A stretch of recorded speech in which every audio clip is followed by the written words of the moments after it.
After watching a video I made titled Zakir Naik is a Joke, Bob Ross commented, "Is this acting in love towards your enemies or being beyond reproach? Keeping your mouth free from slander to call someone a joke and make fun of your opponents? Would Christ behave this way?" I replied, "No, the man who called the Pharisees fools, hypocrites, and whitewashed tombs full of dead men's bones would never call people names. LOL. Do I detect a hint of sarcasm in my voice? Steve Muscle adds, "David, surely this is not a good attitude, my friend. The only way forward with Muslims is to love them, do not ridicule them. I hope you are hearing that I'm saying this in love. I'm convinced that ridiculing Muslims will not win them. Bless you, Steve from London." And I replied, "Odd how reality so rarely lines up with what Western Christians call the only way forward." Now, the complaint here is that I called Zakir Naik a joke. Why did I call Zakir Naik a joke? Because he's managed to convince Muslims that he's a champion debater who's taken down Christianity's top apologists when he's never faced a single experienced Christian debater. Not one. The fact that his career is based on portraying himself as something that he's not makes him a fraud. So why wouldn't I tell Muslims that he's deceived them and that in reality he's a complete joke? According to Bob Ross, I shouldn't tell them he's a joke because Jesus would never say something like that.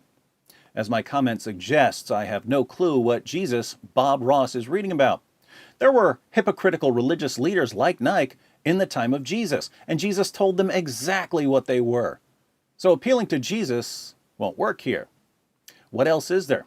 Well, according to Steve Muscle, the only way forward with Muslims is to love them and not to ridicule them. And again, he's referring to me telling Muslims that Zakir Naik is a joke.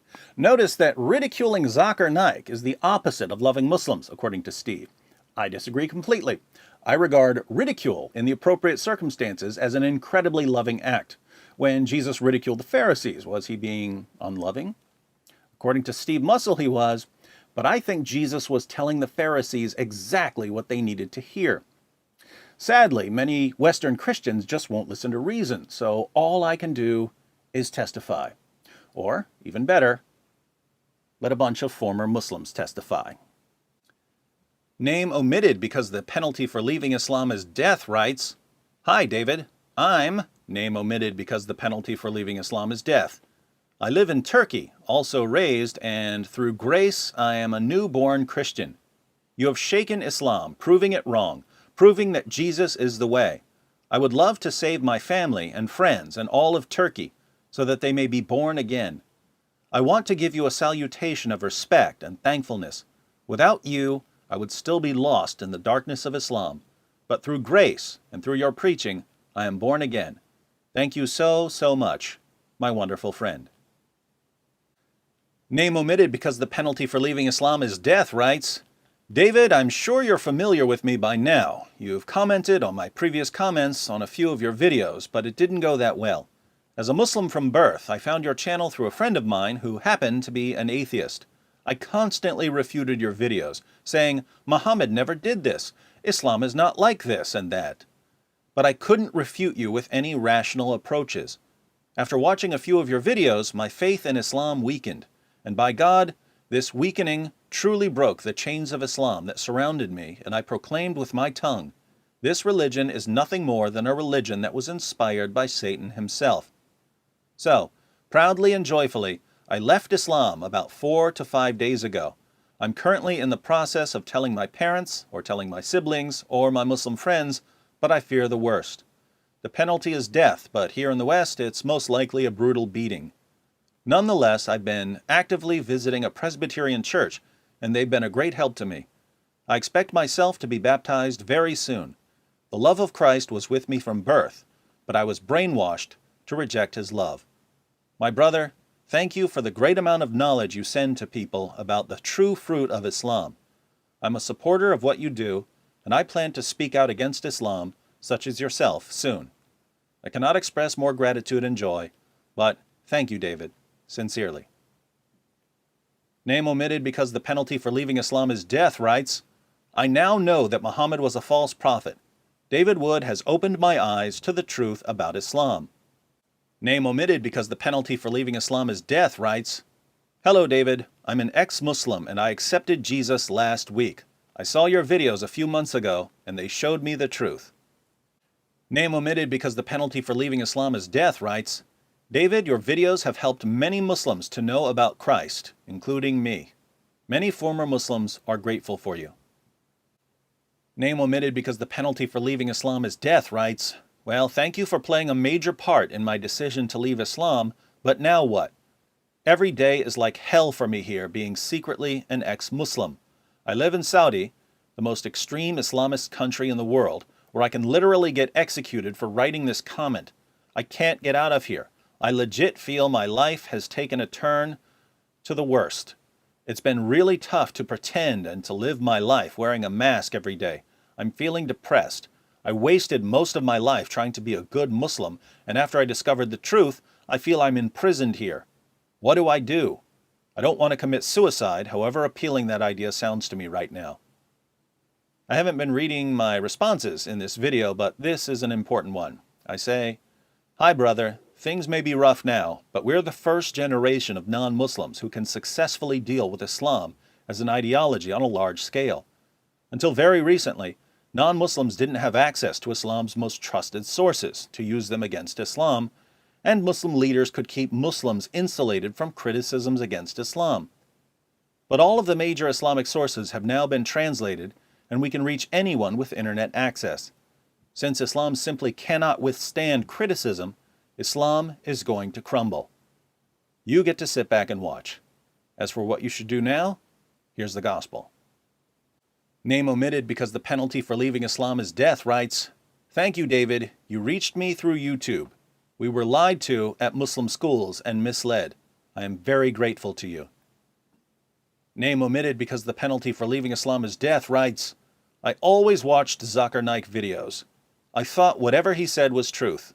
Now I research on what he says. You have opened my eyes, David. I left Islam too. I am free.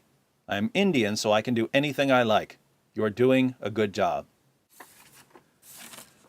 Name omitted because the penalty for leaving Islam is death writes, Thank you, David, for helping me leave Islam. For a long time I wanted to know why are so many Muslim countries so horrible and backwards? Why do so many Muslims marry their cousins? Why do so many Muslims turn to violence? Everything started to make sense when I realized Islam is incredibly wrong. I'm thinking about converting to Christianity. Once again, keep up the good work, David. Name omitted because the penalty for leaving Islam is death writes, Hello, David. I grant that you get messages like this daily, but I would like to show my appreciation to you. I'm an ex-Muslim. I left Islam in February of this year. This comment was from last year, so this would have been February of 2016. I'm an apostate. I left Islam after being unable to defend the Quran, and especially Muhammad, from the backwards, evil actions of the Quran and Muhammad himself. I found it revolting and disgusting that Muhammad pleasured himself to a 6-year-old girl, and I questioned why I follow such a man. Even so, before I left, I would stay up very late, refuting the Quranic evidence that very openly says that men are allowed to rape married females, kill idolaters, etc. This is when my faith started to slip, though it was not gone yet. But then I came across your video where you show us 10 Quran verses that justifies the actions of ISIL. Curiosity struck, and I went on to more videos, the newer and recent uploads, and I could not help but agree with you. Islam is a sadistic cult that belongs in the 1st century. If apostasy was not met by death, the followers of Islam would be much smaller than 1 billion. From an outside perspective, Islam may seem to grow fast, but on the inside, many people want to leave. I know 7 Muslim women that want to leave Islam and live a free life. However, they will get humiliated by their family and friends. I feel privileged that I'm a male. It's much easier for a male to leave compared to a female. Nonetheless, I left, and in July I became a Christian through baptism. My faith now resides in the Lord Jesus. I want you to know that you have my deepest appreciation, and I genuinely respect you as an individual.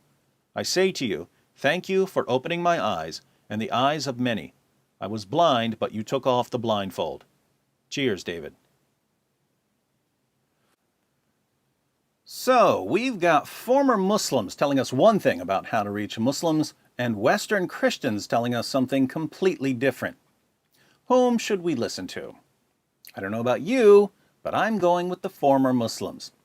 And if you don't like it, Bob Ross and Steve Mussel, get over yourselves and get off the tracks, because there's a train coming through.